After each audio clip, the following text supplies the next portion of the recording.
Hi everyone, and welcome back to another video on this beautiful day. I know you can't see it, but the sun is shining. I have got an important topic today that I wanted to talk about, and that is how I approach the zero waste lifestyle and what I think is a very healthy way to approach the zero waste lifestyle.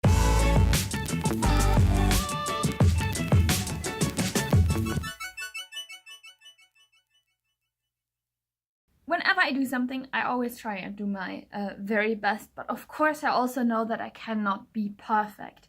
It always is a good thing to strive for perfection, but it's also okay to slip up every once in a while and just have things go wrong and not your way, because that's just what happens in life.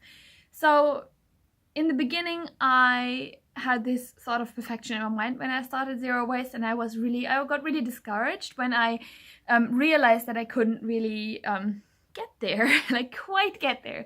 I did so many amazing changes in my life, and I have reduced my waste incredibly much, but there are still some things that I struggle with in my life. So I was thinking, why was that? And that is one of the things is definitely the image of zero waste that is portrayed on social media, but it's also my mindset. So in order to tackle my mindset, because that is the one thing that I can control, I thought of 3 different points that I take into consideration when thinking about zero waste. Of course, in a zero waste lifestyle, you try to avoid to throw away plastic. So it's all about plastic, but there are also different other kinds of materials that you can buy stuff in. Now that I talk about these packagings, I mostly think about food, because that is where most of my plastic waste or my waste comes from. So if I just talk in terms of food, excuse me, but I also mean all the different stuff, but that's where I get the best examples from. So in regards of packaging, I designed a kind of ranking for myself that I think of in terms of, is this wasteful or not? Of course, at the bottom is like single-use plastics and plastic packaging, which I try to avoid as best as I can. There are some food items that just do not come without plastic, and that is where I make my exception. For example, I haven't found a good place to buy tofu. Not a good place, I haven't found any place at all, so I will have to stick to the plastic one, although I'm trying to avoid it as much as I can, replace my tofu with like beans and stuff, but I love tofu. So at the bottom there is plastic. Then on the second level above that is cans. Cans are made out of metal, I'm not sure which one, but metal can be recycled if disposed properly, and then if it's not contaminated. So there are many different factors that kind of influence if a can is going to be recycled, but it is more recyclable than plastic, and I hope my information are right, but I did research this before this video. Then above that for me comes glass. I know glass is a valuable resource, and it's actually quite hard like to produce and to form, and when you give it back it has to be melted, but I reuse most of the stuff that I buy in glass packaging. Like the bigger ones I'm gonna use to store foods in or meals that I cook to freeze, or I use them as storage for like bulk, buying food in bulk. So many of the glasses that I have I am actually reusing, and yeah, I don't know, this seems a much less wasteful way of buying food for me. And then of course on top of the list is like everything that is unpackaged naturally. That is mostly like fruit, veggies, potatoes, and then all the stuff you can buy in zero waste shops. And that is basically the only place where I found I could buy some stuff like pasta in packaging. Oh, and I totally forgot the one thing, and that is paper packaging. And for me, paper goes between glass and the unpackaged stuff. So paper is fine, it can be recycled 100% most of the time, or not 100, but like very close to 100. And yeah, so the ranking goes like that. It's plastic, metal cans, glass, paper, and then unpackaged, of course. So that is how I prioritize my food buying. The second point I'm thinking about when it comes to zero waste shopping is actually money. Because everyone has to spend it, and unfortunately we don't have unlimited amounts of it. Yeah, and that is where I also struggle. When I was a student and now that I'm working, of course I have money, but I don't want to spend my money on unnecessary things. Now I'm willing to spend more money to buy foods without plastic packaging, but only within a reasonable range.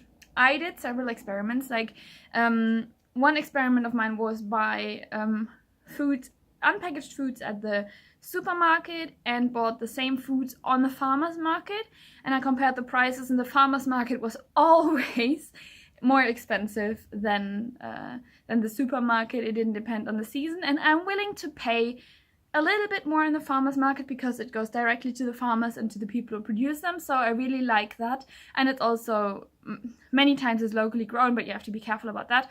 But I'm not willing to pay triple the money for the same foods that I could just buy at the supermarket. It's just a financial thing. And then also with the zero waste shops, I really love them. I love the variety of stuff that they have. But again, if I have to pay 5 times the amount of money than in the supermarket, even if it comes in plastic, I'm just not gonna do it. And I've got, one second. So here I have got my chia seeds. I keep them in this glass container, which was originally, I think, red cabbage in it somehow. So that's how I use my jars. So I've got chia seeds, and I bought those in the zero waste shop because I thought, yes, I'm gonna do a good thing, and I do not eat them that often, so it's maybe worth paying a little bit more. But here it comes. When I came, of course I looked at the price, but I didn't really pay attention. So when I came to the checkout, this glass of chia seeds actually cost me 13 euros.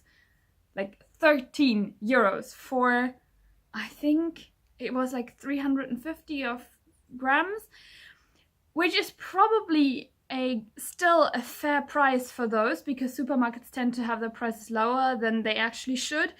But honestly, it's like 13 euros for this jar. And then I looked in the supermarket and I calculated the price, and the same amount of chia seeds from the supermarket in plastic packaging was 3 euros 50. So I don't know, this doesn't even compare. Sorry, I need to put this on. It doesn't even compare. Like, I am never ever gonna do that again for the price that it's at now. And I've got the same problem with many kinds of pasta that they have. Or nuts. Like nuts, this is crazy. If I were to buy the amounts of nuts that I eat in a zero waste shop, I'd be poor. Like, I couldn't afford this place anymore. So I'm definitely looking for the cheapest option too, within a reasonable range. And again, I'm willing to pay a little bit more, but I'm not I'm not spending all my money on food. That's all I'm gonna say. I work sometimes up to 12 days in a row for 7.5 hours a day in different shifts. So sometimes I work from 6 in the morning to 2 o'clock. Then again, I work from 2 o'clock to 9 o'clock. So it really kind of depends on what shifts I'm on. But that also means for me that I am not always able to go to the farmer's market, because they're also only twice a week in certain time frames, mostly in the morning when I'm at work. So where I do my usual shopping is at the supermarket, because that is very close to my home, and that is where I can just go after work, grab things, and then be done with it. And for everything else, I have to take time out of my day, also because I cycle everywhere, and that also takes up more time than going by car. So I have to take time out of my day to actually do the shopping that I need to do. And while that is okay sometimes, I just cannot always make time to go to the farmer's market, to the zero waste shop, to different supermarkets, just to buy something unpackaged. Again, I'm doing my very best, and what I found is a great way of doing that of packaging plastic free is to go to the supermarket not with a clear thing in your mind what you want to have, but if you say you want vegetables, I don't think of the vegetables that I want, but I just go there and see, okay, that's without plastic, so I'm gonna buy that. It also forces you to be really creative with your meals, But and you can also buy the things without packaging. Of course, if I can go to the farmer's market and buy stuff there, it's great. But I'm not gonna give up all my free time just to cycle around and look for zero waste foods.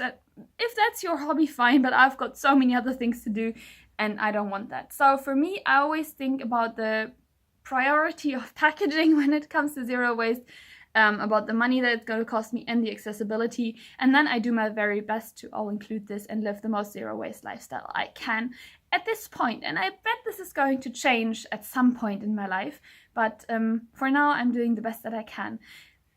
Yeah, so maybe you have some other points that you think about when going zero waste, and I don't think zero waste should consume your life. It should just be like an addition to your life to make it easier, better, yeah, and just happier. I don't know what else to say. So I'm just gonna finish this for now. I hope you have a great day and see you in the next one. Bye.